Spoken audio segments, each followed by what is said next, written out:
Hey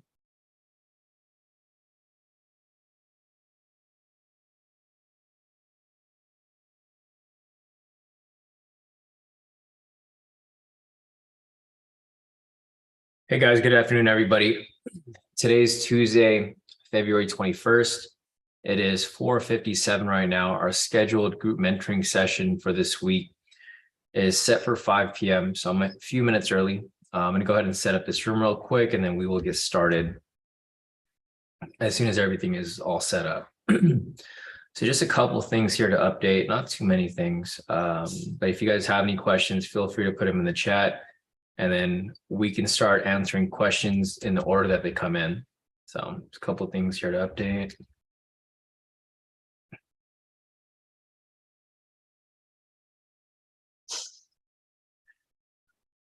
All right, perfect. Let me get this link sent out to you guys here in the premium. And we can start it with our mentoring session. So I get this link sent out to you guys over here.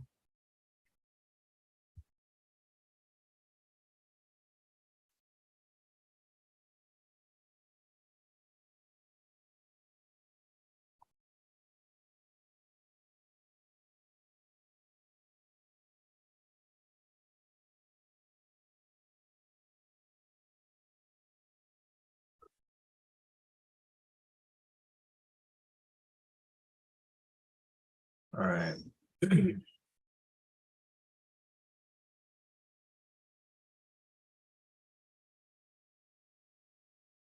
Post this link up to our social media real quick, and we should be good to go.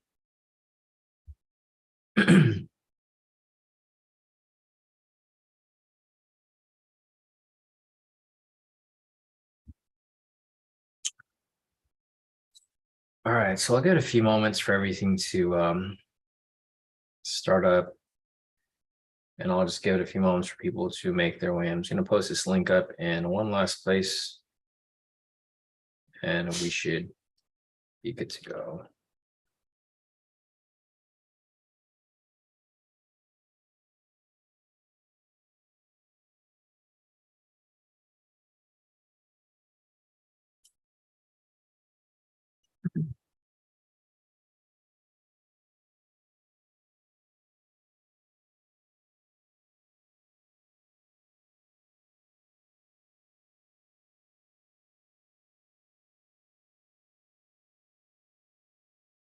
All right, cool. So, all right, guys, good afternoon, everybody. Today is Tuesday, February 21st. It's 5 p.m. right now. Our scheduled group mentoring sessions for 5 p.m. So we can start whenever the questions start coming in. If you guys have any questions, feel free to put them in the chat. Otherwise, we don't really have, we typically don't have an agenda for these mentoring sessions. We kind of just answer whatever questions you guys have. So if you guys have anything that you want me to cover, or if there's anything specific that you guys are confused with, feel free to put your questions in the chat. Otherwise, I think for the most part, we're pretty much going to look over the entries from today's live session. Today's live session was actually pretty tricky compared to our previous trading days. I think that today was like the first time we had the entries come up not in order with regard to the momentum scalp failure, momentum scalp variation, and momentum scalp. So I know people are still making their way in. So if you guys have any questions, feel free to put them in the chat. Otherwise, I'll probably just start off with the entries that we had, this morning. So I'm going to do here is I'm just going to rewind this to 8 o'clock. Same with the 10-minute over here.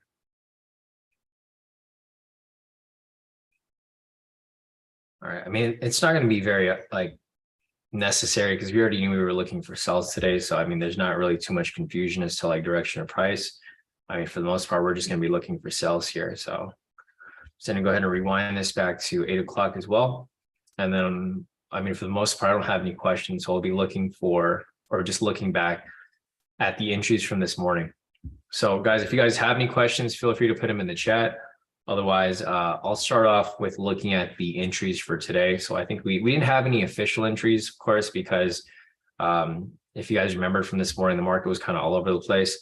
I'll mark up opening price here.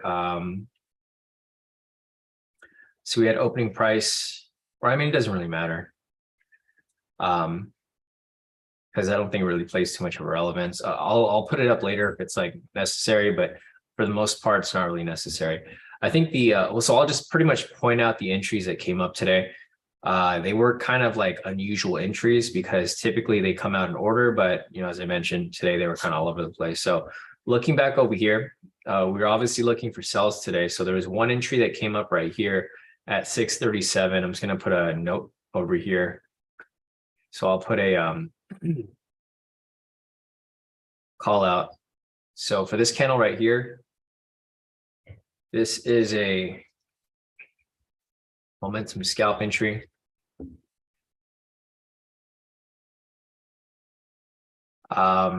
This one right here is a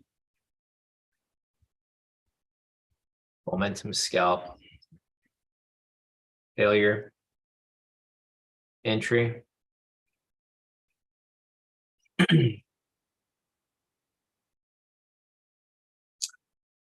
This right here would be, okay, so these kind of, so these came not in order. I think this is what I was trying to get across to you guys here. So let me just move this over here a little bit. Let me zoom out, see to make some space here.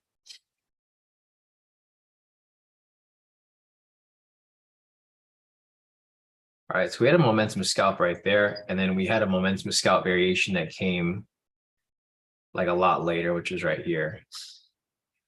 This was a momentum scalp variation. Hey, Maria, how's it going? So good afternoon, guys. Looks like majority of you guys are here so far. I'm not sure how many people are joining because this is typically for the afternoon people. So people who can't join the Monday session typically attend this session, but this is open to everybody. But right now I'm just going over the entries that came up today during the live session. There was a couple entries that came up, but they were a bit off because they did not come in order. So here's what I was mentioning. So like typically these trades come in order. So like generally when we're looking for an entry here, we're usually looking for these to come in order. So like the first one that comes up is a momentum scalp failure entry. And then after that, we typically get a momentum scalp variation. And then lastly, we get a momentum scalp, just a plain momentum scalp entry. But as you guys can see over here, for today, we had a momentum scalp come up first, then a momentum scalp variation, and then it restarted back to a momentum scalp failure. So let me show you how these came up here.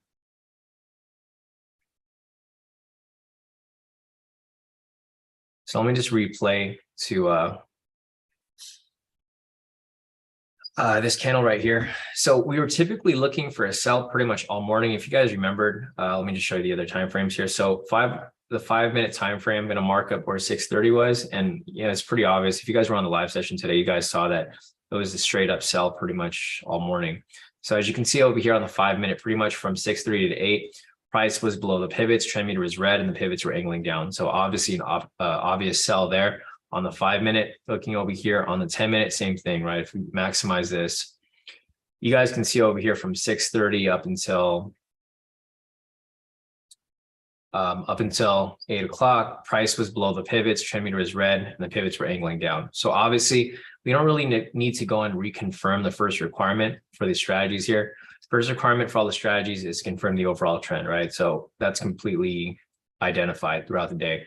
So with that said right here for the first entry, this would be a momentum scalp entry. And the reason for that is because we have a overall sell trend here on the 1 minute, 5 minute, and 10 minute time frames. Looking over in the 5 and 10, we also have a sell signal here on the 5, sell signal here on the 10. So with that said, all the criteria is met for momentum scalp, and that's why this here would be an entry. First requirement, confirm overall trend, was a sell. Momentum on the 10 minute, that was there. Momentum on the 5 minute, that was there. Momentum on the 1 minute, this is going to be the entry candle. So with that said, this here would have been an entry for a momentum scalp. I didn't take this entry here because these trades didn't come in order. Typically, I want them to come in order. So for this here, you probably would have used a bigger TP stop loss, 25.50 for this one here. And you can see price bounces around a bit, but eventually it comes down and hits profit target. So that's the first entry that came up this morning. This was at 637. And then there was another entry that came up right here, which would have been the momentum scalp variation. So let me go over their criteria for this strategy again here. First, confirm the overall trend. We already assumed that it was bearish, so that meets the criteria. Momentum aligns, we already checked on the 5 and 10, it was bearish. Confirm retracement momentum signal, as you guys can see right here. Price was below the pivots, pushed above it. This is a retracement, and price swung back below. So with all the criteria here met for the momentum scalp variation, this would have been an entry right here, this red candle, because it closes below the pivots, right? So, you know, typically this doesn't happen where these overlap, but this one unfortunately did overlap. So that's why we didn't take either of these entries, because this here overlapped with this one, and this one obviously overlapped with this one. And we typically want these to come in order. So this is usually the initiation, momentum scalp failure, and then we look for these here to follow, because whenever they come in order like that, they typically almost always hit. So this is the first time I've ever seen this during the live session where they came up in a weird order. And this right here would be the momentum scalp variation. So same thing with this here. You'd enter your short position. I think the 1030 would be a little too tight.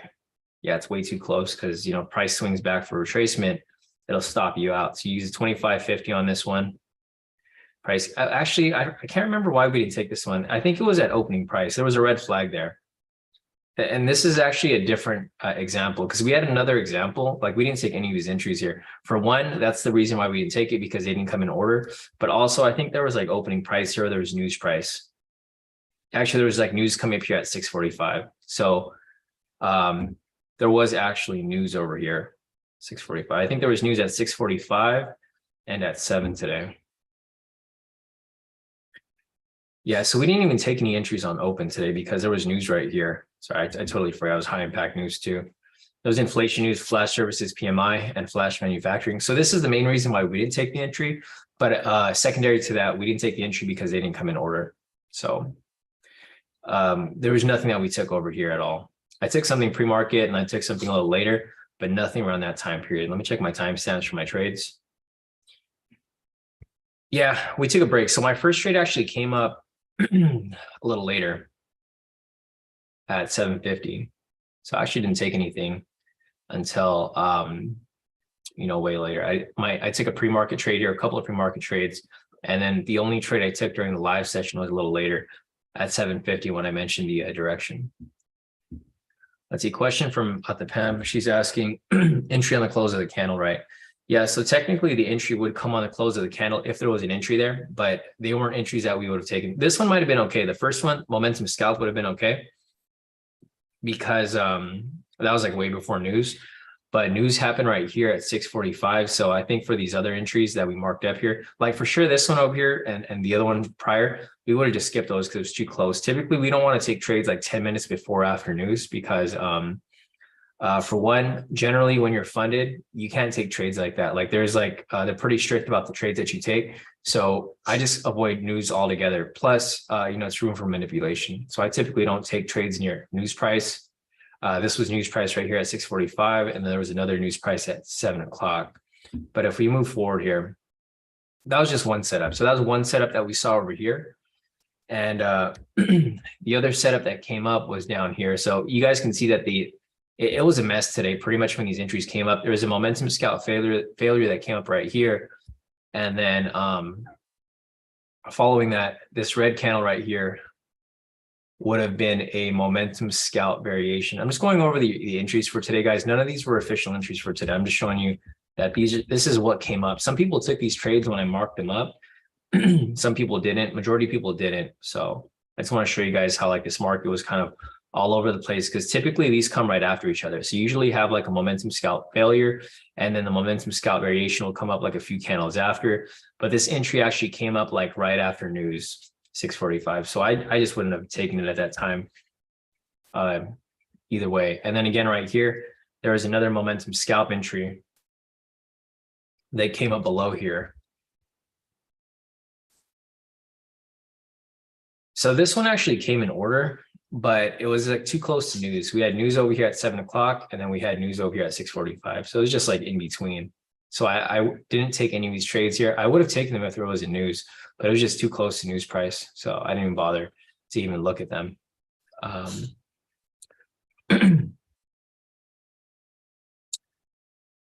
Let's see. Martha's asking, what's the criteria to take pre-market trades? I mean, there's not really much of a criteria. It's the same requirements, Martha. There's no difference because if you look here at pre-market, the volume is always going to be low.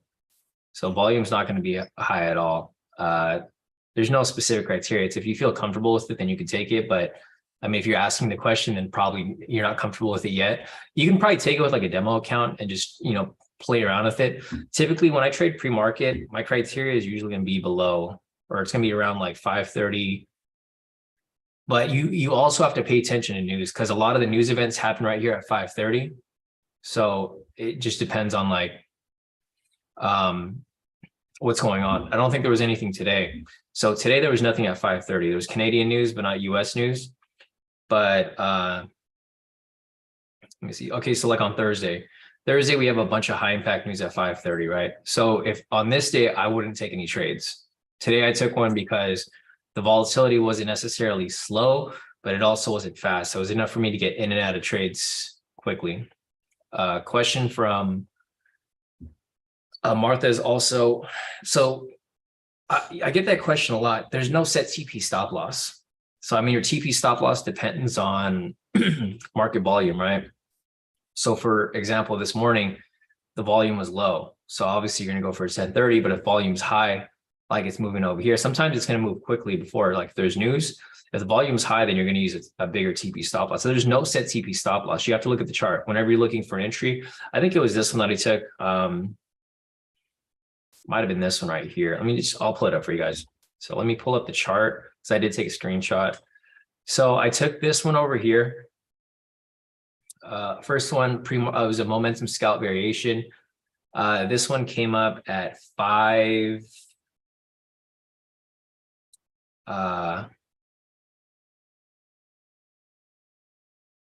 Is that after 550? So let me look at the first one. Let me just clean this up, take everything off. Okay, so the first one that I took over here was at 5.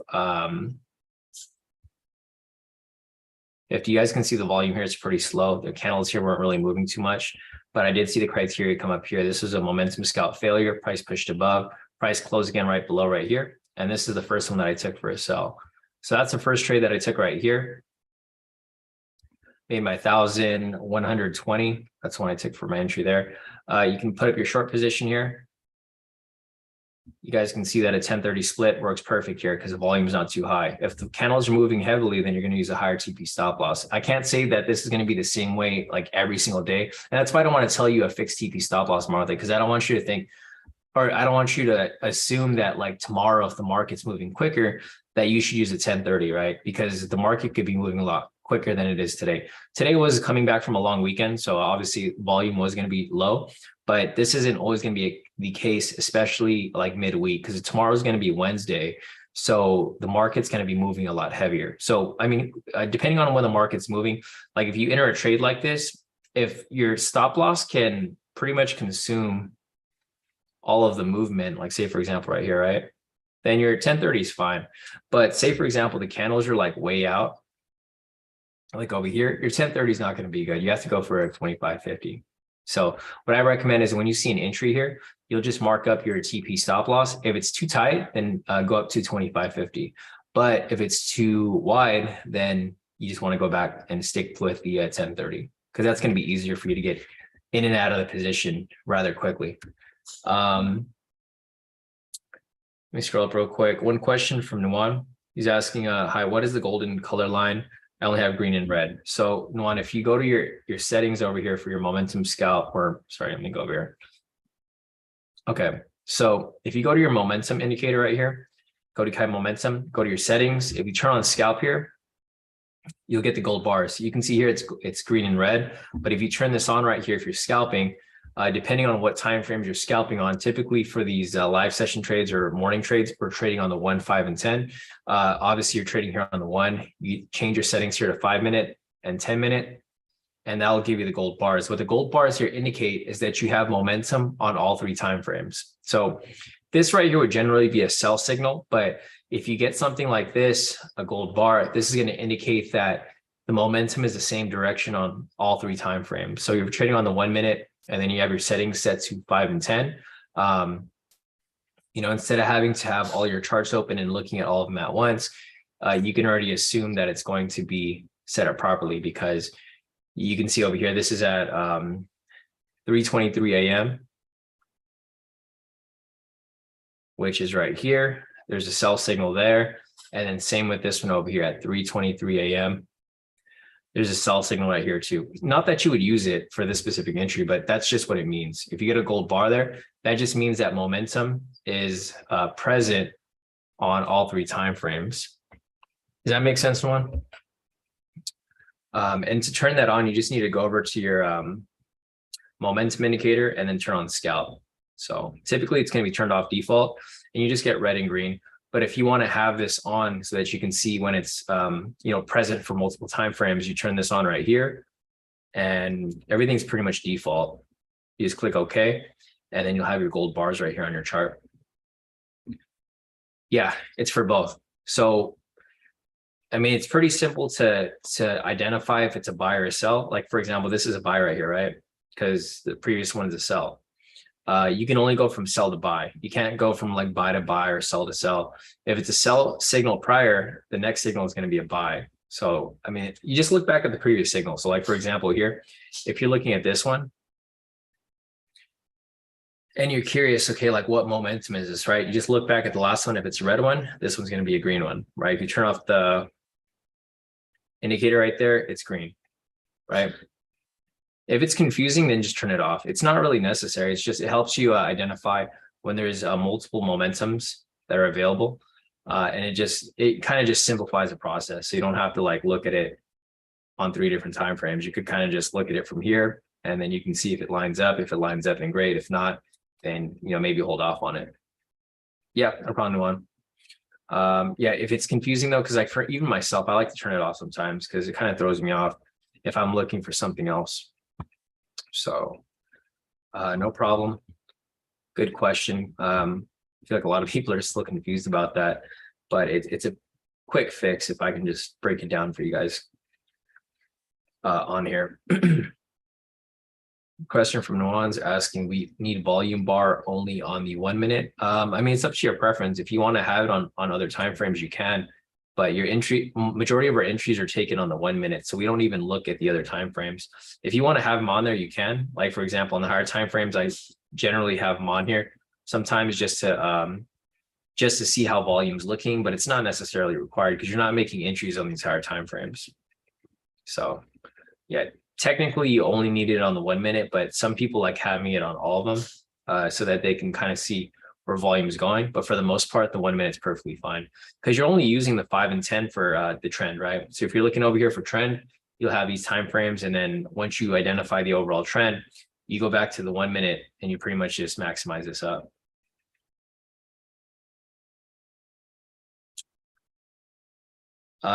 Let's see, anyone's asking, can PL load volume bar and do the settings?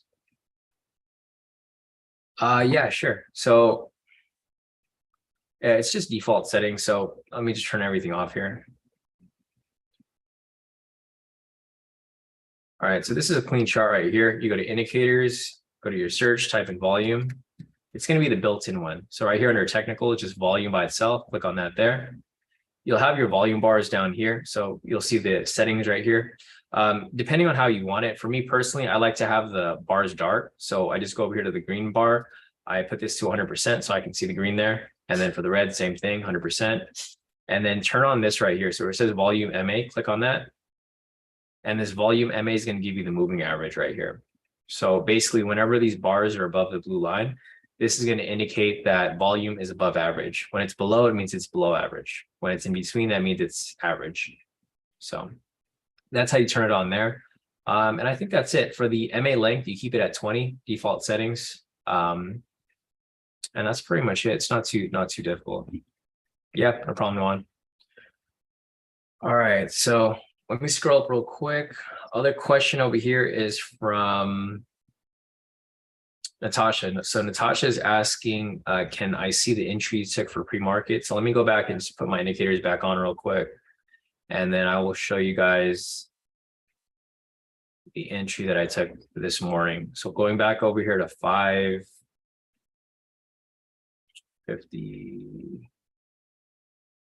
I think it was, all right, it was this one right here. So the entry that I took over here was a momentum scalp variation. It was this entry right over here. So let me put the criteria over here for the momentum scalp variation.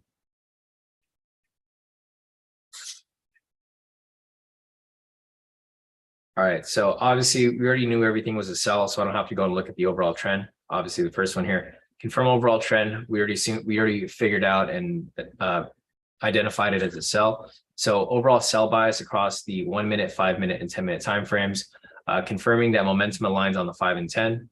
So obviously over here, let me go over here real quick.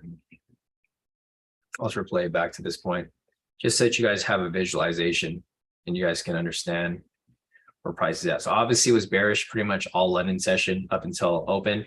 We were obviously looking for sells here, looking for the momentum here. Momentum was a sell for the 5 minute right here. There was also a sell here for the 10 minute, maximizing this back up right here. Confirm momentum aligns on the 5 and 10. We confirm that. Third requirement, confirm retracement momentum signal on the 1 minute. That retracement momentum signal is right here, this green buy signal. So step 1, confirm overall trend, it's bearish. Step 2, confirm momentum aligns on the 5 and 10. We did that.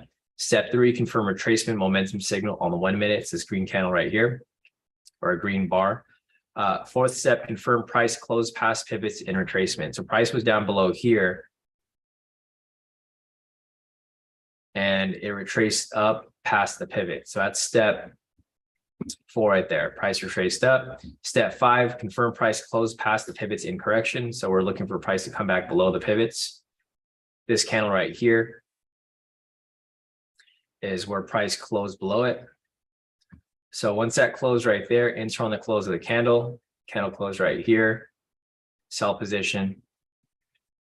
1030, of course, because the range, obviously you can see the stop loss pretty much engulfs all the candles right here. This is the entry I took. I let the trade run. And then I went straight to my TP right there. So that's the first one I took. The second one I took was immediately right after. So that's the first one right here. Momentum scalp variation. And then after that, I took another momentum scalp here. I had to close out early because we were getting close to market open. So I just pulled out. You can see my 2 trades right there. When that happened right after was right here. So that was the first one. And then the second one that I took was this red momentum candle over here. So let me just go and replay that to that point right there. I'm going to go ahead and change this. This was the following strategy. So typically I look for these to line up. These all lined up. We had a momentum scalp failure here, momentum scalp variation right there, and then a momentum scalp right here. So looking over at the momentum scalp, which should be this one right here, confirm overall trend. We already confirmed that it's bearish. So it's bearish across the 1 minute, 5 minute, 10 minute, confirm momentum on the 10 and 5. We had a sell signal right here on the 10, sell signal right here on the 5. Everything lined up. You can see here that the bar is gold as well. So it pretty much confirmed it already. You didn't really have to, and this is why I use the gold bar, because it helps you identify without having to actually, pull up the other time frames. Because that's kind of where it confuses people, where they have to look on other time frames and it's not necessarily present. Once all those are met, 1, 2, 3, and 4, you can enter on the close of the candle. Again, right here, same entry, TP stop loss 1030. I let the trade run. Came down right here. It came down to my TP, but then I had to pull out early. So it was like right here, or actually I think I let it hit my TP. I take that back. So I actually did let it hit my TP right there. It blasted right through it and then it shot up. It gave me some slippage on my other accounts right here, but on my main account, it did hit my TP there with a green strip.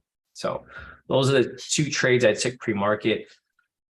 It's kind of hard for me to tell you when I'm taking trades pre-market because it just depends on how I feel in the morning. I usually wake up around 5 o'clock. If I wake up and I'm feeling comfortable and I want to take a trade, I'll take a trade. If the market's moving, I'll take a trade. But there's no criteria where I'm planning on taking a trade. When I wake up in the morning, if I feel comfortable, then I take the trade, but there's no criteria where I'm looking for anything specific in the market. I think the main thing that I look for in the morning is I look to see if other people are trading. So this morning I woke up and I saw like Sisuk and Kip trading, they were taking sells. So that's kind of what gave me the confidence to take sells as well. It's like, okay, these guys are making profit selling. I should just take some sells as well. So that's basically why I took sells today.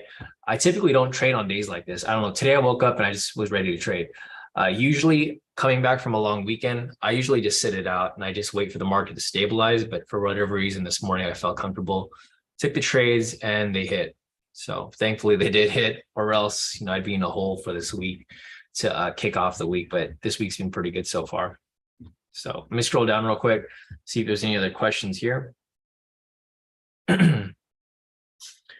Yeah, no problem, Natasha. Song's asking, can you identify any entry around 10:58 and 11? So let me go over here real quick, just fast forward it. 10:58 and 11. I know there's some entries there because I went to the gym and I saw some entries. I was kind of tempted to take some, also because Sisuk and the guys were still trading. But I didn't take the trade. Obviously, I almost never trade on my phone. So trading on my phone is a huge no, because I don't have the quick trade manager and I'm not able to get in and out of the trades quick enough. So like I've been burnt enough times where I just don't even trade on my phone. I only trade on when I'm at my trading desk. Okay, so looking at this right here, this is what Song was just referring to. He said basically any entries between 10:58 and 11:02. So let me just go over here real quick. I'm going to mark up the times. 10:58. Okay, so there was actually a lot of entries right here, Song, that came up. So these actually came up in order.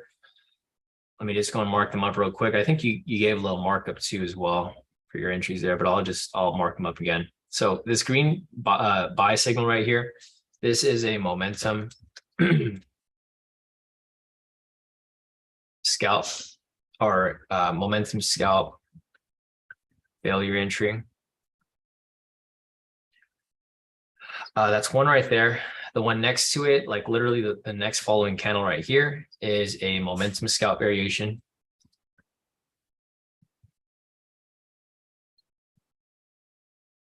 So as you guys can see, there's going to be days sometimes where like there's a lot of entries and there's going to be days when there's no entries. So, I mean, you guys just got to take it with a grain of salt. If you guys feel comfortable with trading, even after 8 o'clock, you know, do what you guys need to do. For me personally, I would just not trade, but you know, it's up to you guys. If you guys really want to trade, you guys can still trade. You don't have to be scared. You know, if you guys are comfortable trading on your own, then trade on your own.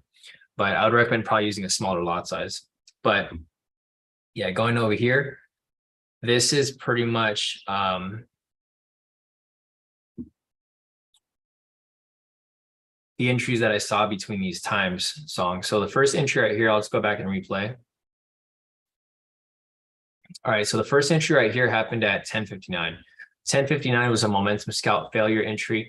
Looking at this here, I mean, I don't have to keep looking at the trend because it was obviously bearish all morning. So it doesn't matter like what was going on. It was overall bearish pretty much all morning. So first requirement for that strategy, I'll put the criteria over here just so that you guys can see.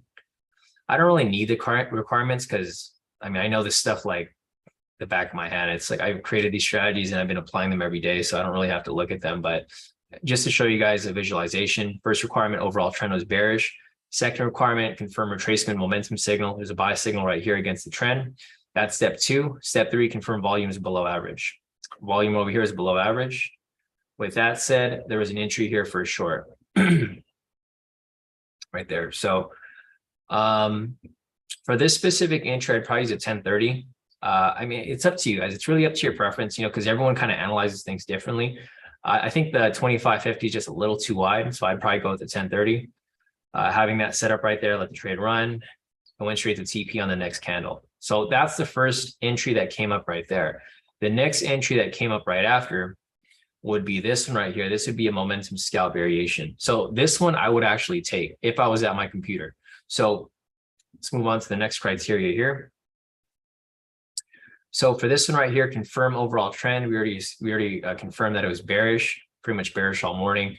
Second, confirm momentum aligns on the 5 and 10. I could already assume that it's bearish here. The reason why I could assume it's bearish is because this candle right here is a momentum with a gold bar, right? So what happens when there's a gold bar? That means that momentum is a sell for both the 1, 5, and 10. So if this here is a gold bar and this is just like, a few minutes later, I could assume that it's bearish, right? Or if you guys really wanted to see, I could even pull up over here. And you guys can see, obviously, it's bearish, right? We have a sell signal right here, sell signal right there. It's pretty much bearish all morning. So with that said, second requirement, confirm momentum aligns. It was aligning on the 5 and 10 for a sell. Third requirement, confirm retracement momentum signal on the 1 minute. That was going to be this momentum scalp failure right here. Fourth requirement, confirm price closed past the pivots and retracement. So price was down below, and this green momentum signal right here closed above the pivots. That's going to be step 4. Step 5, confirm price closed past pivots in correction of the overall trend. So this candle right here closed below the pivots. With that said, you have the criteria there for a momentum scalp variation. You would have taken, another sell right here. You'll let that trade run, full TP on the next candle. So 2 back-to-back entries right there for momentum scalp variation. Next entry is a momentum scalp. Go over here to the momentum scalp strategy. It's pretty much the same criteria. As you guys can see, it's the same criteria. The only difference is that this is based off momentum. So overall trend was bearish. We already confirmed that. Confirm momentum on the 5 and 10. We already confirmed that as well. Confirm the momentum on the 1 minute. Everything is lined up. Enter on the close of the candle. Candle close right here. Okay, for this one right here, I probably would have used a bigger TP stop loss. So I know originally I was using a 1030. The reason why I would use a 2550 here is because you guys can see that the candles here are now out of distance, right? So you want to cover this just in case price retraces up. So at this point here, I'm no longer using a 1030. I'm now using a 2550. See this? Now if price retraces up, you're completely fine. Like price can retrace up, and then if it comes back down, you're completely good. So with that said here, this is when the criteria would change for your TP stop loss, because you want to cover this area here in case price retraces up. Once you have that set up, you let the trade run. Takes a while, but it eventually comes down and hits your profit target within, let's see, within like 10 minutes, 9 minutes to be exact. So it's not super difficult, as you guys can see. And these are the perfect entries. The perfect entries is when they come up right after each other. This is like what I look for in the live session. If I have these where I have a momentum scalp failure here, I won't take the first one, but I'll take the variation and then I'll take the momentum scalp. So although I'll skip the first entry here, I'll take the next 2 and I'll take profit on both of these right here. So that's typically how I trade it. You guys don't have to trade it that way, but this is where I find, the most success, because these are a higher probability versus the first entry over here. Let's see. Song's asking for slower scalpers. If all 3 shows up within a 2-3 minute span out of the 3, which one would you have taken the highest probability of hitting PT? It'd be the second one. So these come in order like this right here, Song. And you've been trading for a while, so you're kind of familiar with like how these trades move in legs, right? So momentum scalp variation, I take the second one. This is like almost for sure. This is the main one that I'd look for. This one, I would take it if the volume is above average. So you can see right here, volume was above average. This is going to confirm that price is likely to continue dropping. The reason why I would maybe skip the last one is because sometimes it's overextended, right? So if you go back over here, like if I saw something like this, I'd have been, well, this is actually okay, because you can see right here that price already retraced up. So it's not exactly overextended, but if we didn't have this overextension, if we didn't have this retracement right here and price just came straight down, then I would have been a little wary to take this last one. Because I'm like, okay, we already had 2 entries here. It's probably time for it to retrace up, right? But since we already had the retracement right here, I would have felt okay. And then on top of that, I would look down at the volume bar down below, and you can see volume is above average, right? Whenever you see volume above average, so look, check this out right here. See the volume is above average for a sell? What happens when volume is above average? It continues down lower, right? So again, right here, volume's above average. What do you think happens after that? It's likely to continue down lower, because what this indicates down here is that there's a lot of sell orders in the market, right? A lot of sell orders just got filled. If you got a bunch of sell orders right here and prices dropping, what do you think majority of people are going to do? They're going to bandwagon on this move here. They're like, okay, this thing is dropping, so I got to hop on this sell. So what happens there is price just continues dropping lower and lower. So There's a couple different confluences. They're not requirements of the strategies, but these here help. But, going back to what I was saying earlier, Song, the entry that I would personally take myself, and what I typically do on the live sessions, is the second one, because let me go over here real quick. Okay, so these come in order right here. The first one is the riskiest one, because this here you're trading against the trend, right? So, or you're not trading against the trend, but price is going against the trend. So with the first entry right here, the way that this happens is that this plays out in 3 different legs. So let me just draw the path right here. So this here is the first leg, when price retraces up.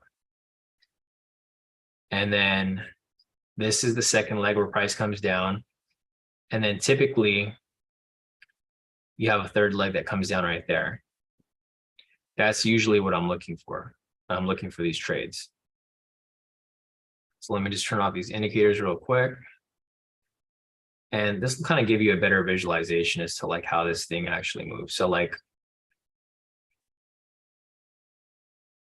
okay, so for this first leg right here, this is going to be the momentum scalp failure. So you can kind of see right here why this is the riskiest one, because when you're taking this trade right here, price doesn't have to come back down in correction, right? Price can easily just reverse and continue up higher. That's why I usually skip this first one. The one that I typically do take is going to be the next one right here. So when price comes back down right here, this is going to be the momentum scalp variation. So this one right here actually has the highest probability out of all the trades, because this is a continuation. So like you already have the retracement right here. When price comes down at this point, this is going to be your confirmation that, okay, price needs to drop at least a certain amount. And then if it does break below, which typically is what happens, say for example, price comes down below here and closes below this low. When that happens, price breaks structure, right? So when it breaks structure, odds of it continuing lower are very likely. So I usually take the second one right here. The third one is going to be the momentum scalp that comes down a little lower down this point. The reason why this one here is the second riskiest is because you can see how price overextends, right? At this point, price is way down here. It can easily just retrace back up. But that's not always the case. In a lot of cases, price just continues dropping from that point. So for me personally, this is number 1. Momentum scalp variation. Number 2 is going to be a momentum scalp. Typically, I'll take this if the volume is above average. But if not, I'll probably just hold off on it, or maybe I'll just go for a smaller TP. But this one up here, I typically avoid. This one's like, you'll know right away if you win or lose this trade. Like when you're taking this trade right here, the momentum scalp failure, this is so risky that you'll know if you win or lose right away. You're typically not holding on to this one for too long, because it usually goes in your direction right away or it goes against you right away. So yeah, for me, this is the main one that I typically always take. And then this one, if I have the confluences that tell me that, okay, price is going to keep going and it's not going to retrace up on me. So those are the 2 main ones. But if you want to just focus on like almost a guaranteed wins, it's going to be this one right here, as long as it's followed in order. So like if this one here is invalid, like say this one here does not work out, then I'm just going to skip the next one, because I already know another entry will come up. These setups typically follow up on each other, all throughout the session. There's probably like 2 or 3 setups that come up. If you miss the first one, you just take the next one. But again, that's just out of my style of trading, because I'm very conservative with my entries. I mean, there's a ton of entries here that you could have taken, but for me personally, I don't like losing trades. And with me giving you guys directions on the live, I want to teach you guys good habits in taking only quality trades, not necessarily every trade, because there's going to be a lot of trades that come up. Sometimes they'll all hit, sometimes they won't. So it's just really up to, it's really up to what the market wants to do when you're trading, because there's really no way to predict the way the market's moving. It's kind of just using the confluences at your advantage. Yeah, exactly. Song said, yeah, volume's a huge factor. Was watching Bitcoin last night and a lot of entries showed up, but they took many candles to hit PT on low volume. Yeah, and I agree with you too, Song. The thing with the volume down here, guys, you guys will see that it's very accurate right here on YM, right? If you're trading something like on a different US 30 asset, I would probably be very wary about it. So like currency.com, this here is not that bad because we actually use currency.com. But let me show you one that sucks. Like, let me see, like 8 cap, right? Look at this. This is like useless because you can't, it looks like it's like moving the same throughout the entire day. Like this is like pretty useless to me personally. Even with like currency.com too. Right now it's smooth because the market's closed. But if you go back to like live session time, this is useless, right? Because you can barely see it. Like it's not necessarily moving smoothly at all. The problem with using like other broker data is that they're not going to have the most accurate data. So comparing this to YM, it's a huge difference, right? You're trading live session time because you can clearly see when price is above average. And I just want to give you guys that warning because I don't want you guys to like rely on it too much, especially if you don't have the best data. I don't know what would be the best data for cryptos or Bitcoin because they're not exactly in the real exchange yet. I mean, they technically are, but not really. You know, unless like you find them in the futures market. I think the futures market will typically give you the best data because it's usually data is directly from the exchange. Whenever you type in US 30, this broker data right here is going to be where you're pulling the data from. So you can see that compared to YM. This is from the actual Chicago Board of Trade. So this is from the actual exchange. That's why I use this because this gives me the most accurate data. If you guys are scalping, you have to have the most accurate data. If not, you can easily get caught on the wrong side of the market. So, all right, if there's anything else you want me to follow up on, Song, you know, just let me know. I know you marked up a couple of their trades. So if there's anything you want me to look at, just let me know. Let me scroll up real quick. Let's see. So the PEM's asking the close of price of the pivot is just one of the pivots, not all. Yes. So let me go back to the criteria again for, I think that's for the variation V2, right? Or not, sorry, I'm getting the strategies mixed up again. It's for the momentum scout variation. So for the momentum scout variation, for steps 4 and 5, when it says price close past the pivots, it just needs to close past any of them. So like, for example, right here,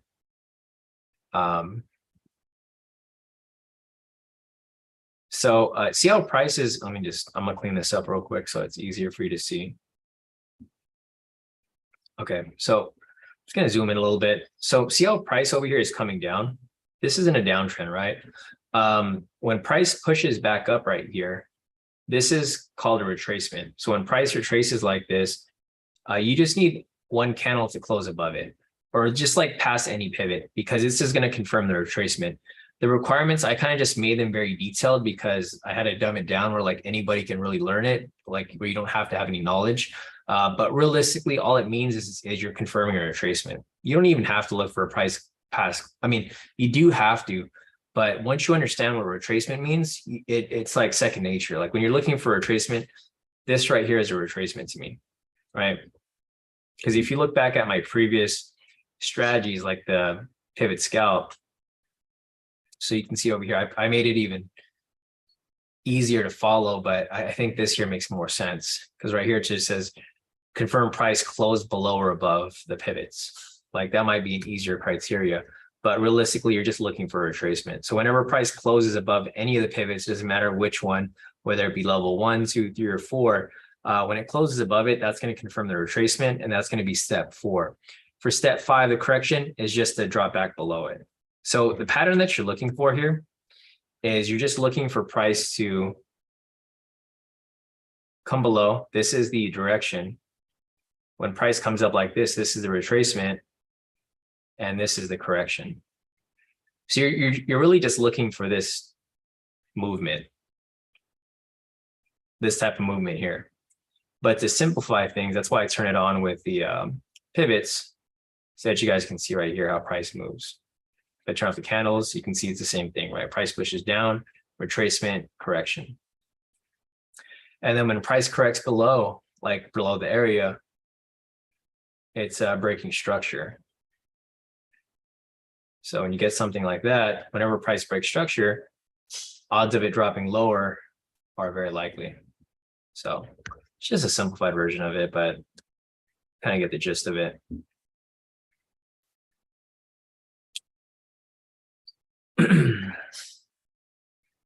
All right, let me scroll up real quick. Natasha's asking, how did you know that they were trading? Did they put something in the chat?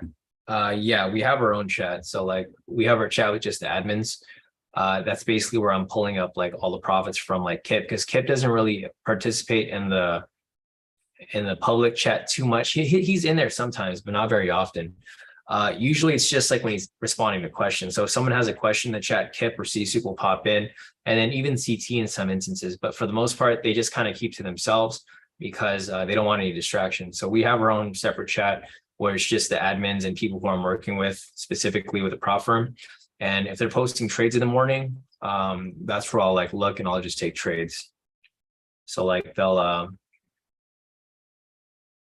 I think from this morning, they posted some profits, and that's kind of where I just got the idea to enter some, and not just them, like sometimes you'll see other people posting profits too. So like, I think this morning, a couple of people sent in their profits, and I was just looking at where they were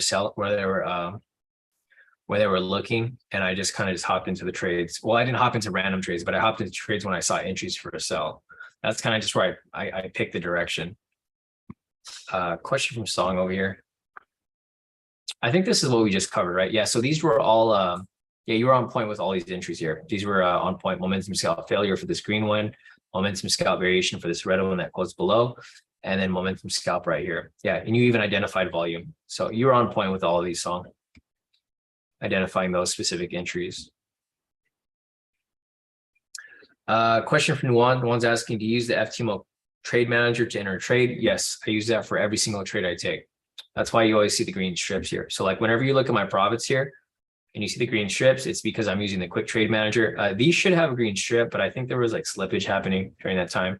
But like if you look back at my previous trades from like last week, that's why they have a green strip, because whenever I enter the trade, I just let them run. So like, for example, this was on the 15th of last week. I just hit the button. Like I hit the button, I have my TP set up. I just let it go straight to profit target. And that's how I have it set up right there. Let's see, MJ's asking, can you go over trade copier settings when you have a chance? Yeah, which settings do you need help with, MJ? For slippage, I put 5 million for mine. Yeah, is there anything specific that you need help with setting it up? Because there's a lot of options here, so I'm not sure which one you're.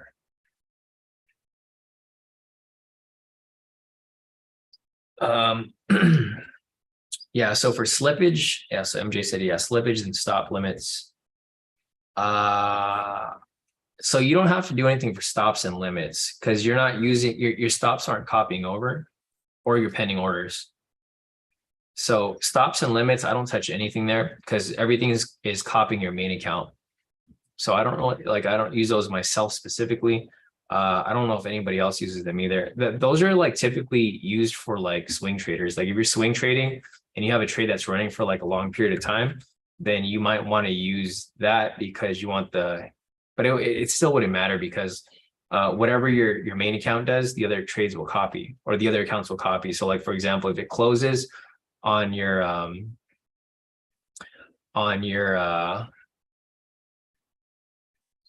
main account, it's just going to close on the other. So your stops and limits don't matter. For the risk settings, the main thing that I do is I have a fixed lot. So like for risk type, I mean, it depends on how you want to do it. It doesn't matter really, but I think fixed lot's the easiest way to do it. I just have it set to fixed lot to 100 lots on my MFFs because that's a 200K account.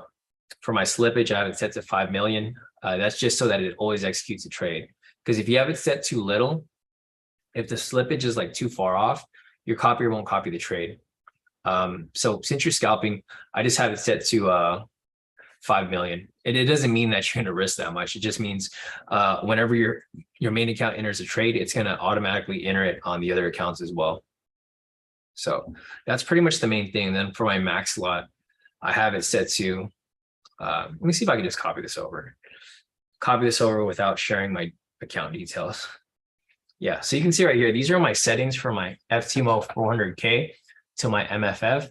So my main account that my trades come out of are my FTMO 400K account, and it copies to my MFF. These are my settings here. My risk settings are set to fixed lot. Typically, I would have it to lot multiplier. But since my account is 400K, I just have it set to fixed lot. So I have it set to fixed lot, slippage at 5 million, and then my max slot is at 100. So I never go over it. So like say, for example, on accident, I enter and I had a lot multiplier going, right? If I'm trading on my 400K, I might take a 200 lot size because it's a double the size of the account. But I have it set to 100. So even if I accidentally put that in, it's going to cap me out at 100. So it's not going to blow my account. You guys remember what happened to my MFF last time? I blew my accounts because I traded once it was like gold or something, and it like screwed up my account. So I had to I had to just fix it, set a max lot so that isn't happening again in the future.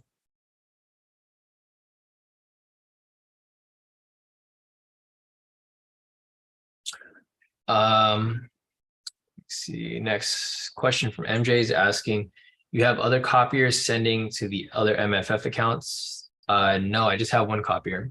So the main account that I trade on is my FTMO 400K, and then they all copy over to all of my MFF accounts. So I have one MFF, and then it here, let me see if I could copy this over real quick. Just want to make sure I'm not giving out any of my personal data. Okay, so this is what my copier looks like, MJ. It's just one copier. So I have one copier. This is my FTMO 400K, and then it copies over to my MFF number 1, MFF number 2, and MFF number 3. Eventually, I might merge these to a 600K, but I have to start over my challenge on the MFF because I have a different email. So I'm not doing that yet. I mean, I should just merge it at some point, but I'm probably going to redo the challenge. And then once I'm done with that challenge, I'll merge them to a 600K account. But this is what it looks like. It's just one copier. If you want to add more accounts to the copier, you click on group copier right here. And then this is how you would add it. So you guys can see here, my main account is the FTMO. Whatever this account does, these accounts copy. Pretty simple. Yeah, so you just need one copier, MJ. I mean, if you set up multiple copiers, it's going to send multiple trades. So you probably don't want to do that. You got to make sure that you have it set to just one account. Cool. Yeah. So if there's any other questions, guys, feel free to put them in the chat. There's nothing else on the list. Let me see if there's anything else that I'm missing here. Hey, Jay, how's it going? Jay said, man, I cannot keep up. Yeah, I mean, you gotta like, well, Jay, I'd recommend that you go back and rewatch the mentoring sessions. So like, if you have any free time, just listen to the mentoring sessions. I think you guys will learn the most from the mentoring sessions and from the live sessions. The course is fine. Like, I mean, it'll give you enough information, but you're going to find better examples when I'm like showing you examples on the mentorships or through the live sessions, because it's better to see it real time rather than, seeing something played back. But for the most part, I mean, the course is just meant to give you guys the requirements, and then everything is really learned through actual practice. Andy said, will learning these 3 scalp strategies be enough to pass the FTMO challenge? Yeah, 100%. I don't see why not. I mean, all the results here are just from those 3 strategies, Andy. So if you guys have seen of course you've seen the results. The results are only from those 3 strategies. So looking at, every month so far, it's been, well, this month hasn't been so great. This month was like an outlier because typically if you look at my results from February of 2022, we had like crazy wins that month. But for whatever reason, this month, the market's been back and forth. But you guys can see over here from January, 10% gain. That's all you need to pass. February, same thing. We don't count any other trades. So like, for example, I took like 20 trades last week, right? So I took a lot of trades, but none of these counted towards the results. Towards the results, it was just applying those 3 strategies. The problem with this month is that we've had a couple losses. We typically don't have very many losses. We maybe have like 1 or 2 losses a month, but for this month so far, the market just kind of been all over the place. So we had a lot more losses than we typically do. You guys can see here from January, we had a lot of wins, 17 wins and 2 losses, fine. February over here, we had to take smaller trades because the market was kind of slow. So we had 11 wins and 3 losses. The 3 losses kind of knocked us back a bit. But I mean, overall for the month so far, perfectly fine, 14% gain, which is well over what you need to pass. So there is there's no like there's no guarantee. I can't tell you like, okay, that you're going to pass for sure this month or you're going to pass for sure next month. But the thing that you guys need to keep in mind is that if you follow these strategies here, the odds of you losing a trade are very unlikely. Like you're probably not going to lose very many trades. And with that said, even if you don't pass within the month, like for example, if you just started a challenge for February, you'd be in profit if you took only the live trades and you only apply those three strategies. However, you'd be at a 3% gain, right? So you'll still be short um about like 7%. The thing about this is that like a lot of people don't realize that you get a free retry. You either get a free retry or you get an extension. So if you're like at 5% gain for the month, like for example, this month so far, this is where we were at from last week. But if you have a couple wins this week, you'll probably be up to like 5 or 6%, right? If you're at 5 or 6%, they'll just give you an extension for like another 20 days or so. And you can take 2 or 3 trades and you can get up to that 10% and pass. So there's no rush to passing. I feel like a lot of people keep rushing it and they just keep blowing their accounts. Like it's there's no rush to passing. You get if you don't pass within the first month, they'll give you a free retry if you're in profit. If you don't get to that pass, but then you're off by like maybe 3 or 4%, they'll give you an extension. So there's a lot of ways around it. Like FTMO actually wants you to pass. So and you get, well, they don't give you emails when you're in your challenge, but once you're funded, they send you emails like whenever things are going on in the market that can affect your trade. So for the most part, you can pass. It's probably going to take a while, Andy, if you're only applying those 3 strategies, because sometimes there's going to be weeks where these entries don't come up, and then there's going to be some weeks where the entries come up a lot. So it kind of just depends on like how the week's running or how the month's running. This month, of course, not as profitable as last month, but I think it'll continue to pick up. I think around March it should pick up. The market doesn't really slow down until January or June. So June, February, March, April, May, June. You have like 5 months until summer. So, and if that becomes the case where the market runs slower, then we'll just have to make a few adjustments. There's one other strategy that we use in the summer a lot that I could add on to here, but for the moment, we're not going to add that on just yet.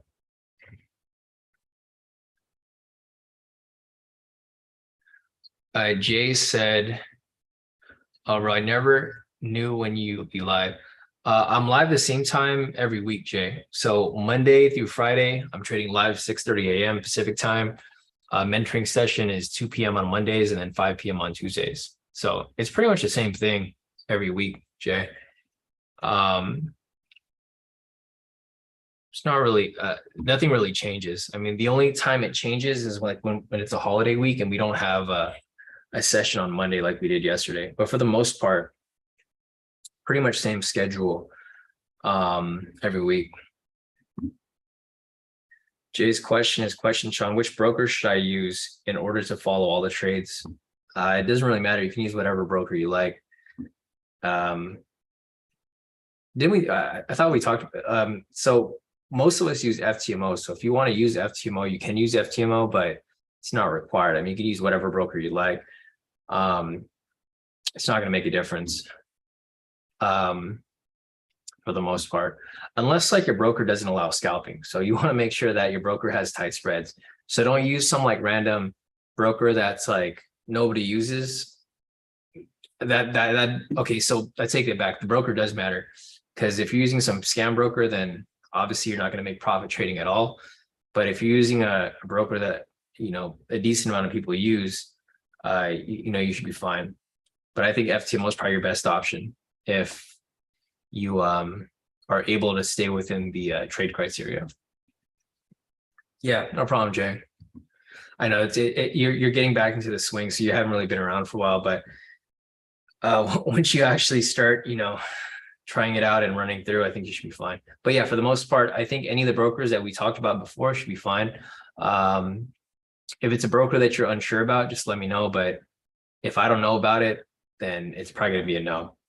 So just use something that, I mean, you don't have to change brokers. The broker is not going to make or break your account. It's really going to be you. You have to execute the trades properly, and you should be fine.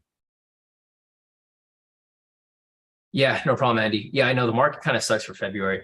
I think it will pick up. I'm just looking over here at the news for this. Well, I mean, tomorrow we have the Fed. Let me look for March. I don't think there's any holidays in March, so I think we should be good. was just kind of slow in February because we had some holidays and then the short month as well. But I do expect it to pick back up. So looking over here in March. Yeah, there's no holidays in March except for Japan.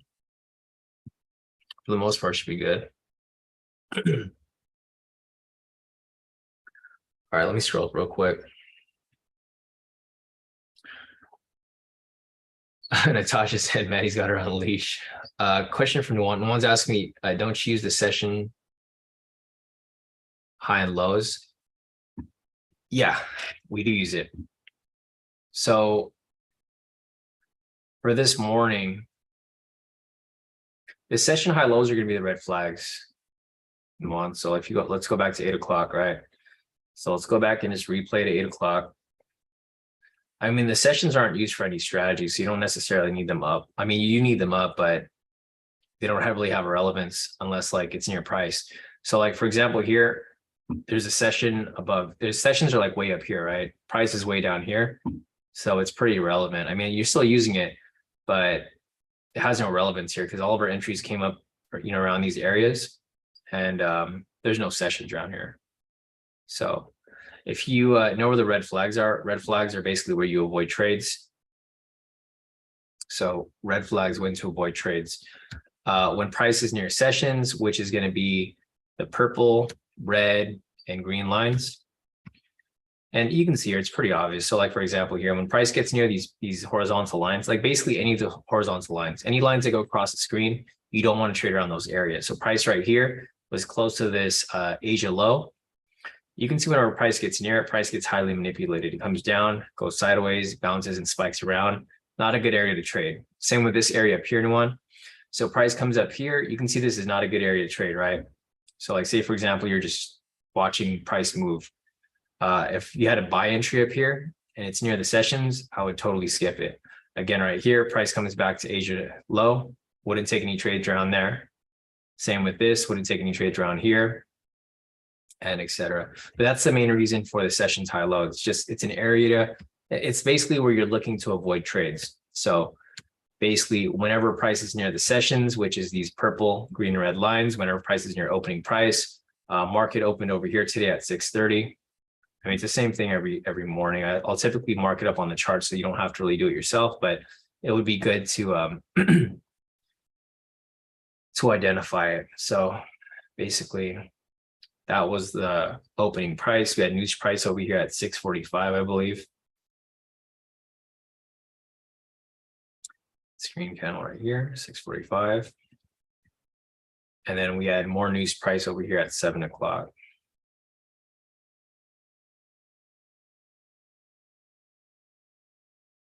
Yeah, so basically, you'd have the session high lows up, but you would avoid trades at those areas.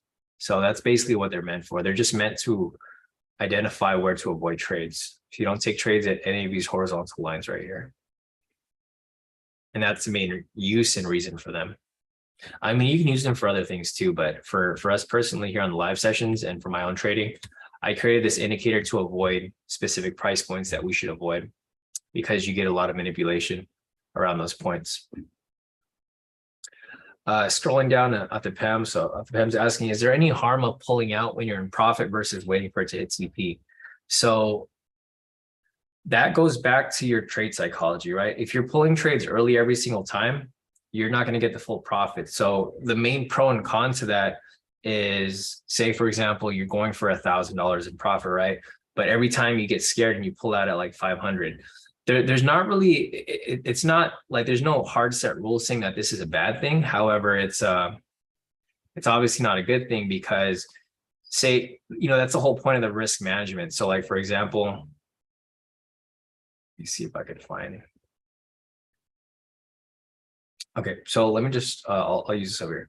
So like typical trades are 2-to-1 or 3-to-1, right? Risk to reward. So basically, if you're taking your trades for full TP each time, you're going to offset the risk to reward, right? So like, for example, if you're doing a 2-to-1 risk to reward trade, you only need 2 wins to cover the loss, right? If you're doing a 30 to 30-10 split, you need three wins to cover that loss. If you keep taking these trades at like not full profit, and you keep closing them out like at halfway or wherever, like halfway or less, when you finally do have a loss, because the loss is going to happen, there's no avoiding losses. It's going to happen at some point. You're going to be in such a deep hole that's going to be impossible for you to get out. So my advice is that if you don't feel comfortable about a position, then yes, pull out early. That's going to be like the best thing for you to do, because it's better for you to pull out with profit than to eat a loss for no reason, right? Because if you were like in profit and you were off by like maybe a couple $100, and you start to feel nervous and scared, then just close the position. Take the 80% of the profit and then live to trade another day, right? Take the next trade, and then you'll maybe feel comfortable with it.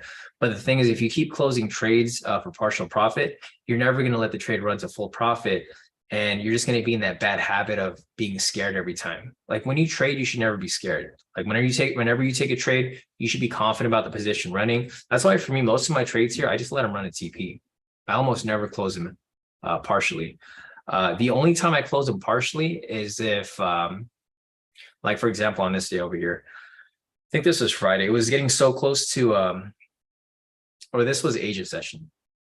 So I took this trade during Asia session over here. I closed this one because price was just not moving at all for like a good 6 hours. Like 6 hours, it was maybe moving up like 1 or 2 pips. And I was like, okay, it's getting close to 10, which is my cutoff time for trading. And that's why I closed this one out early. But you can see for all of my other trades, typically I let them run to their full potential, right? Just all green strips. And this will give you confidence with your trades too, because the more that you let your trades hit, you just trust it, the more you can just take your trade and then you can walk away. Like say, for example, you have a sell entry here, and then say you got to go do something, right? Like say you just got to go take I don't know, pick up your kids or something.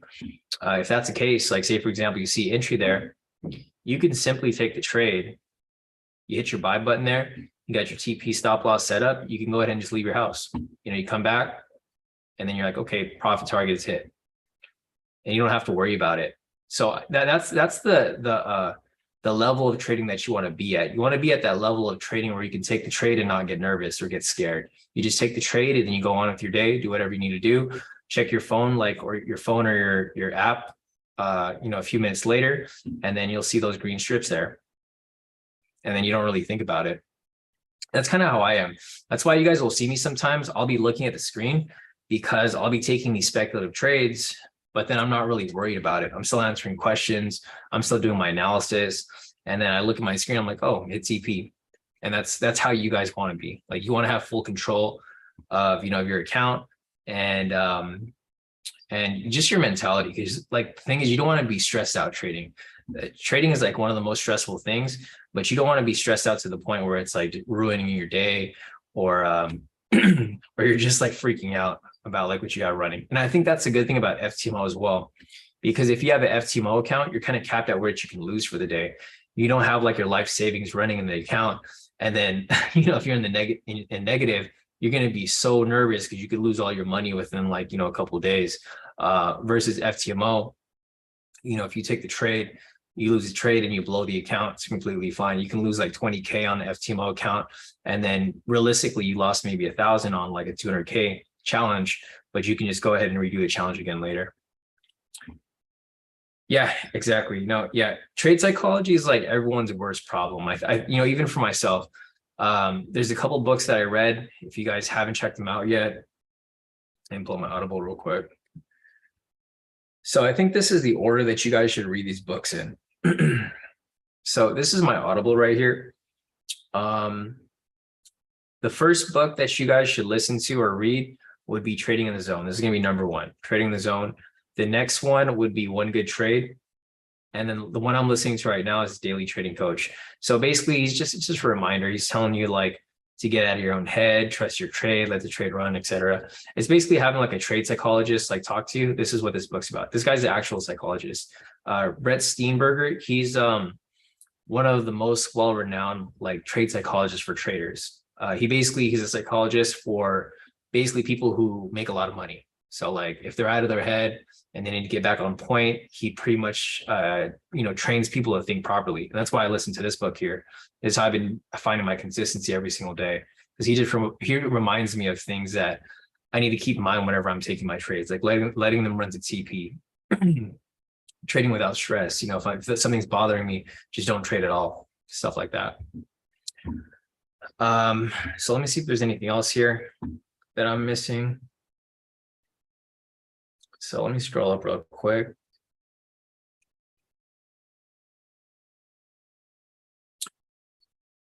Natasha said, I got that bad, but I'm trying to work on letting the trades run a full TP. Yeah, you guys will see that once you like have full confidence in your trades, you're not going to be as stressed out with taking entries. You'll just take the entries and then you'll just pretty much let them do what they need to do. That's a whole reason for having like a strategy in place, right?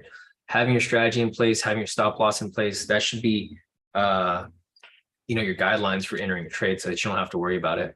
But yeah, it's not something you learn overnight. Like even sometimes I'll be closing early, especially if the market's moving super slow. Because sometimes your greed and your fear will get the best of you. Scrolling down lower. Yeah, Natasha said lowering her lot size helps. Yeah, I agree.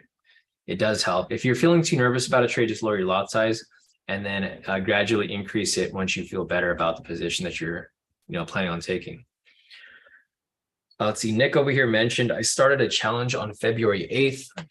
First verified trade live I took with that account, ended up hitting stop loss. And we have only had 2 trades since then. Need one more to get back to break even. Not too bad, definitely a slow month. Yeah, and I agree with you 100%, Nick. I know it's difficult when that happens, but a lot of these times, this helps you work on your discipline, because you can easily be stacking up losses, right? So like instead of having a bunch of losses, you're just having like one loss, and then you're kind of just waiting for more entries to come back to basically bring you back to break even, which is key. Yeah, Nick said he went back through and noticed that there were actually 2 trades that he had missed. So he should be at 500 right now. Yeah, and it happens. It's fine. If you miss a trade like that, there's no point in dwelling on it, because if you dwell on it, you're going to get FOMO, because I feel like that's what happens with a lot of people. They'll see a couple of trades come up. Like, for example, today we had a couple of trades come up, but they weren't official, and they see other people profiting on it. So what happens is they get FOMO and they start taking like random trades after, because they want to catch up. That's like the worst thing that anybody could do, right? You guys have probably experienced it before. You get FOMO and you hop into a trade for no apparent reason. You just hop in because you think price didn't go in that direction, and then it does the complete opposite. So definitely take it easy, especially on your account, Nick, because you've been through this. You've been through this process a couple of times, so you understand. It's a long game, so it should be good. Let's see. Andy's asking, my momentum indicator setting is missing the 10-minute time frame. Could you send a screenshot, Andy, of yours, or if you just take a screenshot on your phone? So like looking over here, and just post it in the Telegram. I want to see what your screen looks like. So if you pull up the momentum indicator, there should be a drop down box. So you click on the settings right here for the momentum indicator. It should have time frame 1 and time frame 2. If you click this drop down, you can choose. It should have the 10-minute there. So for the first one, have the 5, and then for this one over here, change it to 10. So if it doesn't show that, just send your screenshot and I can try to figure it out. But it should have that there. If it's not there, I'll try to find out like what the issue is. But yeah, if you could post it in the group or anywhere really, just so I can see what it looks like. All right, one more question from Jay. Jay's asking question.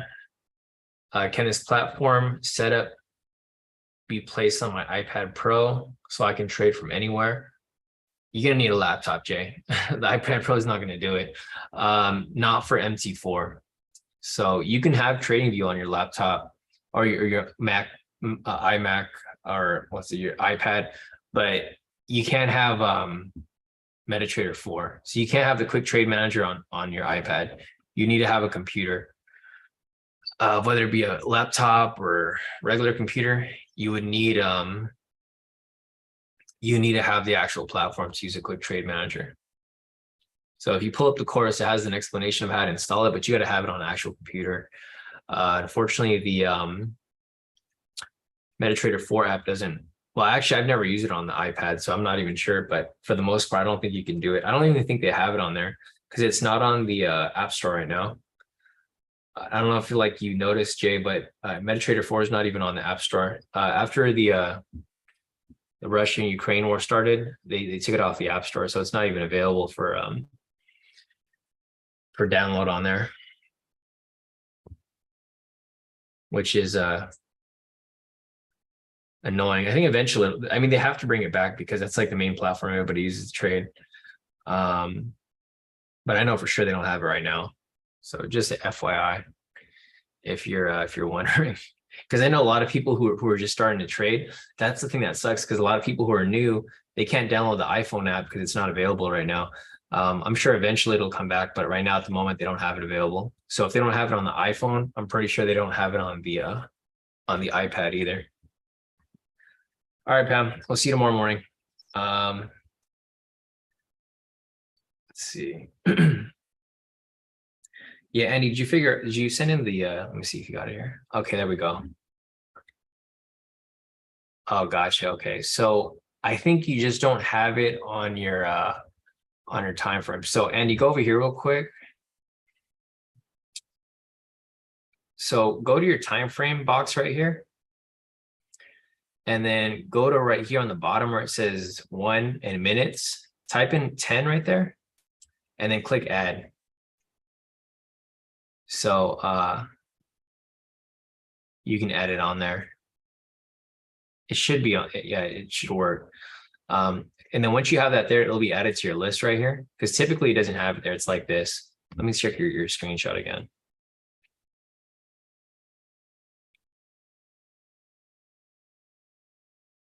Yeah, so just drop down this menu right here. Go to this bottom box right here, type in 10 minutes, click add, and then it'll be added to your list right there. Actually, let me try and see what it looks like on mine. So I just deleted it off mine. Let's see, momentum indicator. I mean, it's still there on mine. It's kind of weird that it is actually, I tried to delete it, but then it comes back. All right, let me save this, refresh it. Okay, I don't have it on my chart now.